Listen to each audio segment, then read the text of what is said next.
Itigil mo ang pagsingot mo para makita mo yung paghihirap ng mamamayang Pilipino. Para makita mo yung sigaw at marinig mo ang sigaw ng taong bayan. Tapos sasabihin sa atin, sabi sa atin, nung mga loyalistang supporter, alam mo ba Kuya Park kung bakit hanggang ngayon, mula noon hanggang ngayon, loyalista pa rin kami? Sabi ko bakit? Kasi si Ferdinand Marcos walang ipinapatay kahit isang Pilipino. Ipinakita niya sa akin yung video ni Imelda Marcos na ayaw doon ni Imelda Marcos na may mamatay. Ang tanong, bakit ang daming pinatay nung panahon ng martial law? Ilang Pilipino ang tinorture? Ano pa ang ginawa ng Marcos Sr.? Nung pagtangkaan ng sakupin ng Sabah, inipon niya ang mga Muslim sa Mindanao para pagtrainingin, para lusubin ang Sabah. Pero anong sabi ng mga taga Mindanao? Hindi namin kayang lusubin ang Sabah dahil mga Muslim sila, kalahi namin. Para maintindihan ng mga taga Luzon.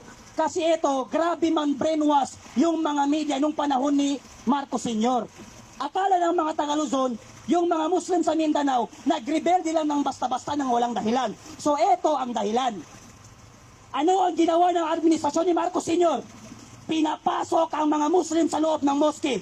Yung Jabida Massacre, Palimbang Massacre, Alamada Massacre, Pekawayan Massacre, lahat niyan at iba pang lugar, ang daming minasaker na Muslim noong panahon ni Marcos Sr. Ano ang ginawa sa mga Muslim? Pinapasok sa loob ng moske, pinalatan, tinanggalan ng kuko, mga buntis pinugutan ng ulo, mga bata pinagpapatay ng walang awa noong panahon ng martial law ni Bongbong Marcos. Kaya nabuo noon yung tinatawag na Black Shirt bago nagkaroon ng Moro National Liberation Front at Moro Islamic Liberation Front. Nagkaroon muna ng Black Shirt. Ano ang ginawa ni Marcos Sr.?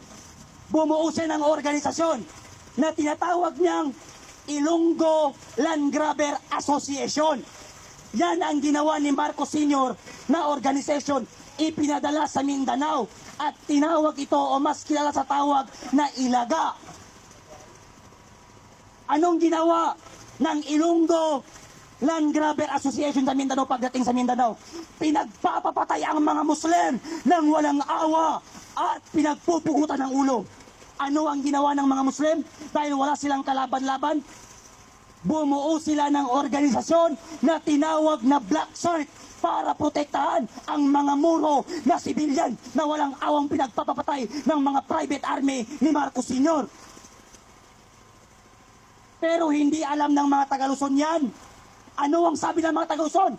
Taga Mindanao na mga Muslim, puro rebelde. Pero alam mo ba kung anong dahilan kung bakit sila bumuo ng Bangsamoro National Liberation Front, Bangsamoro Islamic Liberation Front, Bangsamoro Islamic Freedom Fighter?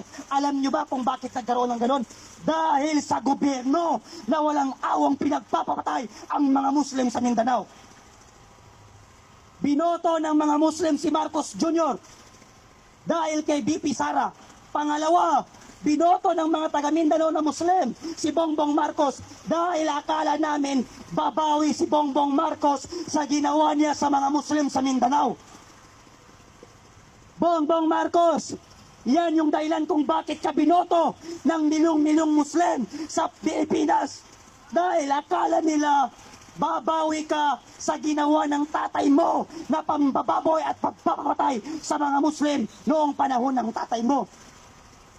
Pero kabaliktadan, ang ginawa mo, nagbigay si PRRD ng Bangsamoro Autonomous Region in Muslim Mindanao o ang BARM. Anong ginawa mo? Pinasok mo yung BARM. Ano ang nangyari ngayon? Nagkakagulo na naman sa BARM dahil sa maling utak ni Bongbong Marcos. Ngayon, ang dami na namang masaker, ang dami na namang patayan, ang dami na namang natawan. Nangyari ba yan nung panahon ni Duterte? Hindi nangyari nung panahon ni Duterte.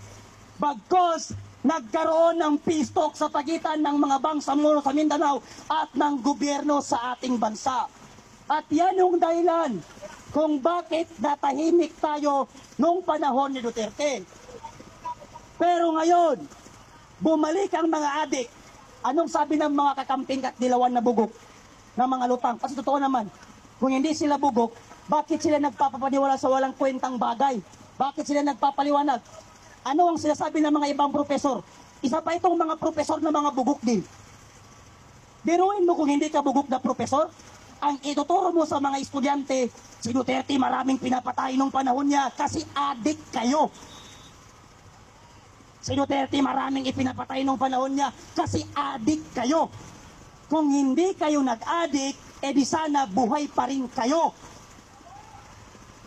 Yung mga nirep ng mga adik, yung mga pinagpapatay ng mga adik, pinagre-rep ng mga kriminal tapos pinagtataga at inilagay sa drum. Risa Ontiveros, nag-ingay ka ba?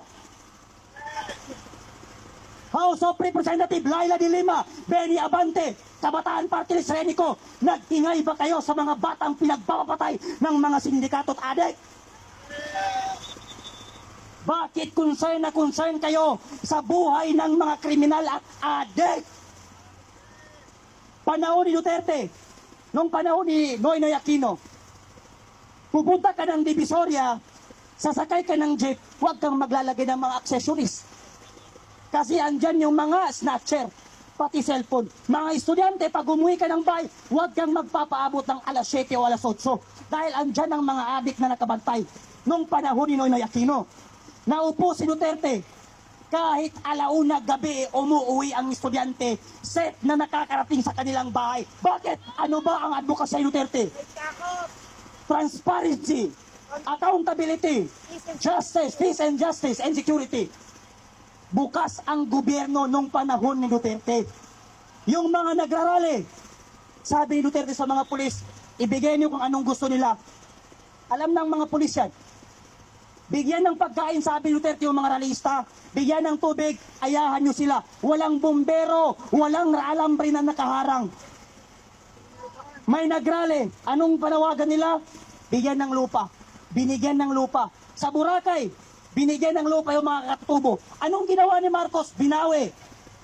Yung mga rallyista, ipinabook sa Manila Hotel. Pinatulog ni PRRD ng maayos. Binigyan ng allowance at pinawi sa kanilang probinsya. Yung PGH, Philippine General Hospital, ipinatawag ni PRRD. Anong sabi ni Duterte? Magkano ang nagagastos nyo sa isang buwan? Anong sabi ng Philippine General Hospital, PGH? 60 million. Sapat na yun. Anong sabi ni Duterte? Bibigyan ko kayo ng 100 million. Natawa ang General Hospital, Philippine General Hospital. Anong sabi? Malaking tulong yun, PRRD. Anong sabi ni Duterte? Hindi. Ang sabi ko, bigyan ko kayo ng 100 million every month. Buwan-buwan nagbibigay ang Administrasyong Duterte ng 100 million para sa Philippine General Hospital. Ubusin mo yan sa pasyente, sabi Duterte. Ibili mo ng gamot yan, sabi Duterte. Anong ginawa ni Marcos nung napalit siya? 0% ang natira sa PhilHealth. Kaya ang daming nakapilang may rayuma, ang daming nakapila na senior citizen, ang daming buntis na hindi maoperahan dahil 0% ang PhilHealth. Ano ang sabi ni Duterte? Kawawa naman ang mga tricycle driver. Kawawa naman ang mga jeepney driver. Every 5 months, nagpaparenew ng driver license. Gawin nating 10 years ang passport pati license. Di ba tumaas? Di ba naging 10 years? Ano ang sabi ni Digong? Kawawa ang mga pulis. Kawawa ang mga sundalo. Kawawa ang mga guro. Ang baba ng kanilang sahod. Itaas nga natin. Tumaas ang sahod ng pulis, pati ang sundalo, pati ang mga teacher. Ngayon, pinoproblema ni Marcos kung bakit kulang ng guro ang ating bansa. Dahil yung mga teacher, pagkatapos nilang mag-aral ng EDOC, mas pinipili nilang mag-abroad dahil dito wala silang sinasahod. Diba? Kaya ngayon, ang laki ng problema ng administrasyon. Ang taas-taas ng ating gobyerno. Pag nag-apply ka ng construction worker, ang daming pinapahanap. Ang daming Pilipinong walang trabaho. Siguro mga 25% lang ang may trabaho sa Pilipino. Kaya ngayon, tayo ay nananawagan sa kataas-taasang hukuman ng malungkot na Republika ng Pilipinas na magdesisyon kayo sa aming isinumiti sa inyo na pirma ng Pilipino upang sa gayon marinig namin kung ano ang inyong desisyon sa pagnakaw at pagkidnap sa ating presidente na si Rodrigo Roa Duterte.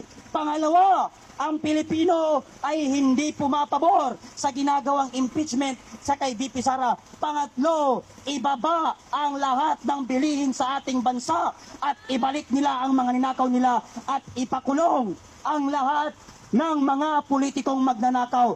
Maraming salamat sa inyo and thank you very much sa ating kaibigan na si Surot Chan Bikrimulya, grupo ng manunupa. Bakla!